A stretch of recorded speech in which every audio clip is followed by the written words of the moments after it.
Welcome to this masterclass explainer on Chapter 15. If you're gearing up for your 2025 BPT exam, you already know this is one of the absolute heaviest, most conceptually demanding areas of the whole syllabus. So today, we're going to treat this just like a private one-on-one lecture. We're going to methodically break down the UK's legislative weapons against corporate tax avoidance, and we'll do it at a slow, deliberate pace. My goal here isn't just to help you memorize rules. I want to make sure you perfectly understand exactly how to apply them when you're sitting in that exam hall. Right, let's take a quick look at our roadmap. We are covering 6 crucial areas today, from value shifting all the way down to exam strategy integration. And for every single one of these, we have to uncover the mischief, meaning the specific bad behavior the government is trying to stop before the mechanical solutions will make any sense to you. Okay, let's dive straight into Section 1, value shifting and depreciatory transactions. We're starting with a very specific domestic type of mischief. Picture this scenario. A parent company is getting ready to sell off a subsidiary. Naturally, they want to minimize their tax bill, right? So they might try to artificially engineer a capital loss. They do this by deliberately tanking the subsidiary's value right before the sale.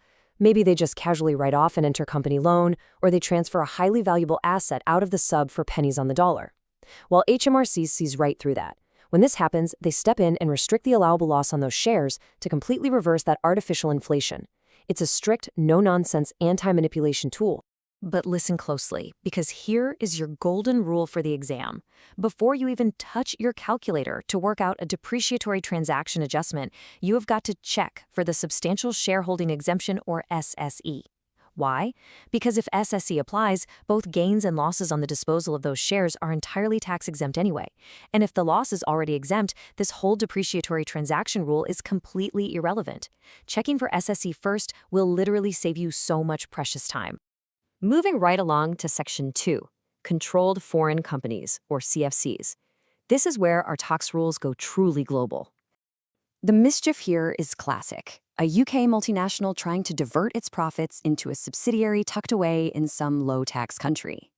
To counter this, HMRC essentially uses a look-through mechanism. They want to tax those diverted profits right here in the UK. But a CFC charge doesn't just happen automatically. It only triggers if all 3 of these sequential conditions are simultaneously met. First, the foreign company has to be under UK control or influence. Second, the specific UK shareholder needs a minimum 25% interest. And third, the profits must actually fall within the CFC charge gateway. Now, before we even peek at that gateway, we always look for the exit door. You absolutely must know these 5 exemptions cold. Take a deliberate look at these. If the company was literally just acquired, they get an exempt period. The first 12 months are a safe harbor to restructure. If they're operating in an excluded territory from HMRC's approved list, you're fine. If they have low profits, and by that we mean less than 50K chargeable or 500K total with no more than 50K non-trading, they're exempt. Plus, a genuinely low profit margin where accounting profits are 10% or less of operating expenditure is another free pass. If any single one of these applies, boom, no CFC charge for that period. And that brings us to the 5th exemption, which is easily the most commonly tested bright line rule you'll see, the tax exemption threshold. If that overseas subsidiary is paying local tax that equals at least 75% of what the equivalent UK corporation tax would have been, HMRC will just leave them alone. To put that into perspective, at a 25% UK tax rate, 75% of that is 18.75%. So if the foreign country is charging roughly 18.75% or more, you're generally totally in the clear. So, what happens if no exemption applies? Well, then we hit the CFC gateway. This is a very logical 2-step process. Step 1. We assess the entry conditions. We're asking, does this foreign company have independent management? Are its assets totally free from artificial tax planning schemes? If they fail those entry conditions, we go to Step 2, the Significant People Functions, or SPF, analysis. This is where you ask the exact question the examiner wants you to think about. Who is actually doing the thinking? If the real commercial decisions are happening back in a boardroom in London, those profits are passing straight through the gateway and getting charged to UK tax. All right, Section 3, Transfer Pricing and Thin Cap. Now we're dealing with connected parties and how multinational groups tweak intercompany prices to artificially shift profits. Whenever you spot connected companies in your exam, meaning one has over 25% ownership of the other, and they're trading with each other, alarm bells should ring. You must immediately apply the arm's length principle.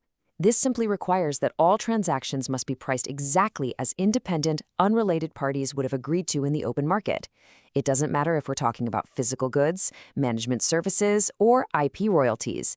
Any deviation from this market rate means HMRC will mandate a tax adjustment for the company that got the unfair advantage. And that leads us to thin capitalization, which is really just transfer pricing applied to debt. The mischief here? A foreign parent loading up a UK subsidiary with massive amounts of related party debt just to generate huge tax-deductible interest payments in the UK. When you analyze this, take your time and check for two distinct adjustments. First, the quantum adjustment. You have to reduce the debt to its true arm's length capacity. Basically, could the UK company have walked into an independent bank and actually borrowed this much money? Second, the rate adjustment. You reduce the interest rate being charged to a standard market rate. You've got to adjust both. Okay, Section 4, diverted profits tax. You've probably heard the media call this one the Google tax. Now, check out this 25% flat rate. You might be sitting there thinking, wait, the main UK corporation tax rate is already 25%, so what's the big deal? Well, the diverted profits tax is incredibly punitive.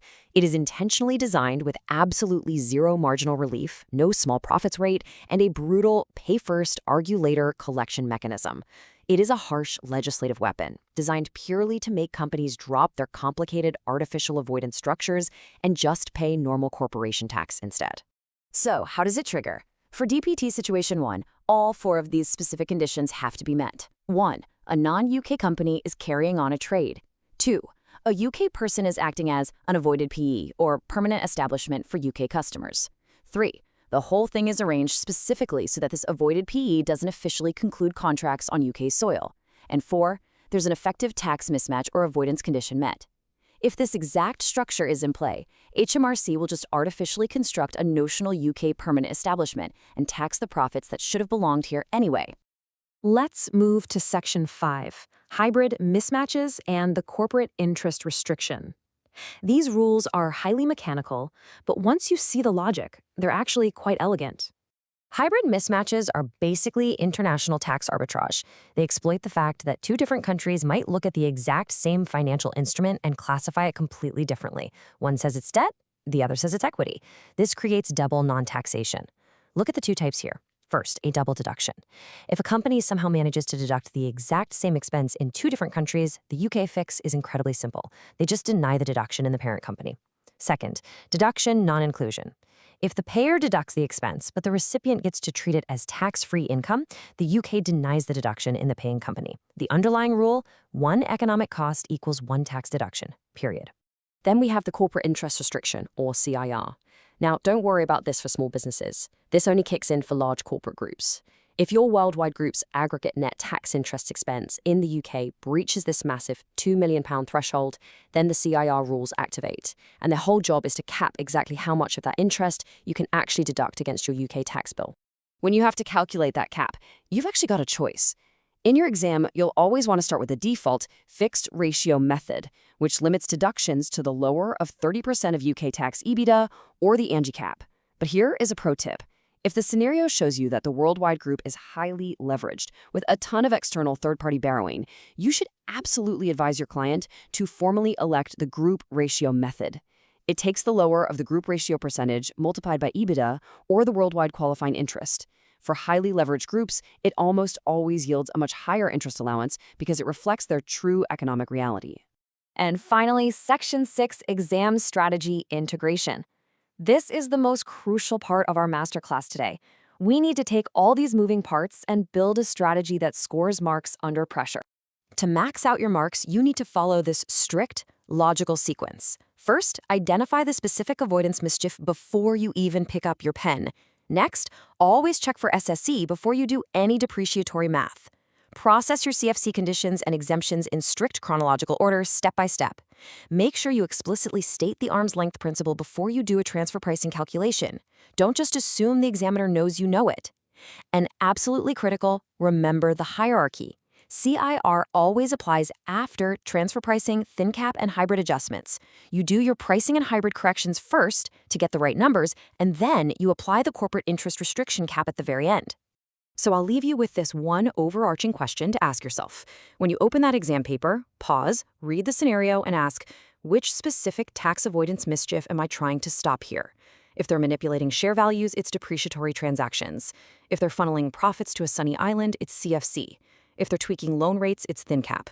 Find the mischief, and you will know exactly which legislative weapon to deploy. But remember, as tax law continues to evolve, accountants get more creative too. So what totally new mischief do you think HMRC is going to have to write a rule for next? Thanks for joining me in this explainer, and best of luck with your studies.